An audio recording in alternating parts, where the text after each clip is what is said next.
Bonjour à tous, bienvenue pour cet horoscope de janvier et qui promet d'être chaud, chaud bouillant.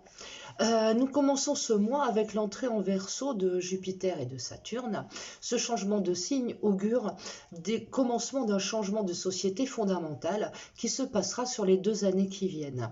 Nous passons de l'ancien monde Saturne-Jupiter en Capricorne qui était branché sur les acquisitions terrestres, l'argent, la prospérité, la carrière, et basculons vers le Verseau qui va nous amener une société beaucoup plus branchée sur l'humain et ses valeurs, sur la communication et toutes les technologies favorisant à mieux vivre.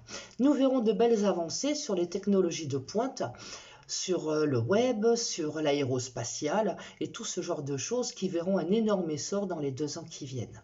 Cependant, ce mois-ci va nous forcer à nous adapter, à serrer les dents pour certains, à être confrontés à des événements soudains et difficiles pour d'autres. La nouvelle lune du 13 et les jours qui suivent verront un grand carré pas sympa du tout, mêlant lune, Mercure, Jupiter, Saturne en Verseau, donc ça fait 4 planètes quand même, c'est énorme, carré à Uranus-Mars, donc 2 planètes ultra-violentes en Taureau. Et donc le début des signes du Scorpion, Lion, Taureau, Verseau devront vraiment faire attention, faire preuve d'adaptabilité, faire attention à leur santé, faire attention à tout ce qu'ils font finalement par rapport à cette période. Ce genre d'aspect planétaire violent peut entraîner sur le plan mondial une guerre, du terrorisme, un problème terrestre ou climatique grave, des révoltes. En tout cas, c'est pas cool et c'est difficile et ça va faire bouger les consciences, obligatoirement.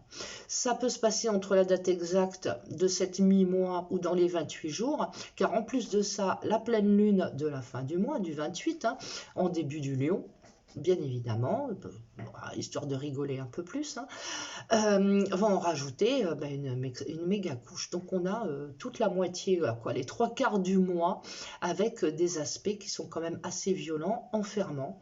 Avec un peu de chance, ça peut simplement être un nouveau confinement qui va nous casser fortement les pieds et nous mettre dans cette schématique d'enfermement et de difficulté. Espérons que ce soit que ça, mais franchement, ça m'étonnerait. Bon, outre ça, Mars passe en Taureau à partir du 7, ce qui va donner un regain d'énergie positive aux Capricorne, Poissons, Cancer et Vierge du tout début.